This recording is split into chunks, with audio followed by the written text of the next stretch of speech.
Hi everyone! Today in this instructional video I'll be talking about what exactly are M and N dashes, the difference between M and N dashes and hyphens, and how to use both of these in sentences. Before we get started, I'd like to show you exactly what we're talking about today in this video and to give you some clarification about it. What we'll be learning about and how to use is the M dash and N dash in the first examples above.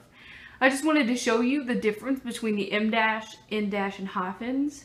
And today we'll be learning how to use the M dash and N dash in sentences. Okay, so first we're going to start with the M dash. As you can see here, the M dash can be used in place of commas, parentheses, or colons. So it can be used in three different ways. So the first example I've got here is in place of a comma. And the sentence reads, when the car was finally delivered, nearly 3 months after it was ordered, she decided she no longer wanted it. So to give your sentence a little bit of spice, a little bit of variation, you could use these M dashes, which are not to be confused with the N dash that we'll discuss later, to put more emphasis on where you would put the commas normally. So in the second instance of the M dash, it can be used in place of a parentheses. So in this sentence, the original sentence reads, upon discovering the errors, all 124 of them. You can replace those parentheses with N dashes, as you can see in the second sentence, which reads, upon discovering the errors, all 124 of them, the publisher recalled the books. So like the commas before, you can insert the M dash here in place of the parentheses just to add some variation to your sentences. So for our third and final example with the M dash, it can be used in place of a colon. In this instance, the sentence reads, after months of deliberation, the jurors reached a unanimous verdict, guilty. As you can see from the example right below it, where the colon would have been, it reads exactly the same. And like the examples before, the M dash just adds a little bit of flair.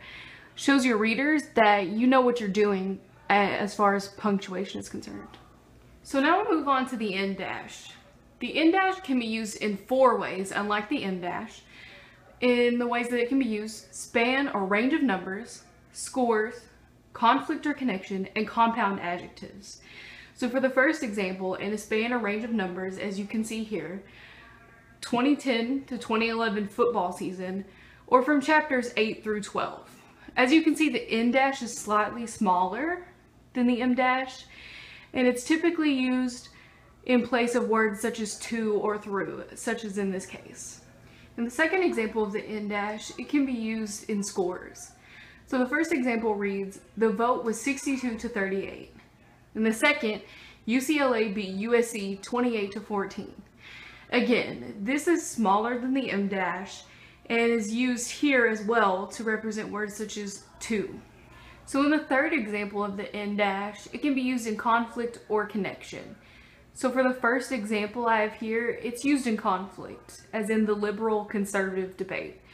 This could also mean liberal versus conservative, so you could use it to replace that.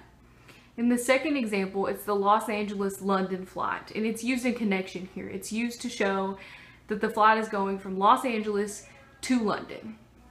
The fourth and final example with N dashes is more of a style choice that typically advanced writers use, but don't feel afraid to use it yourself.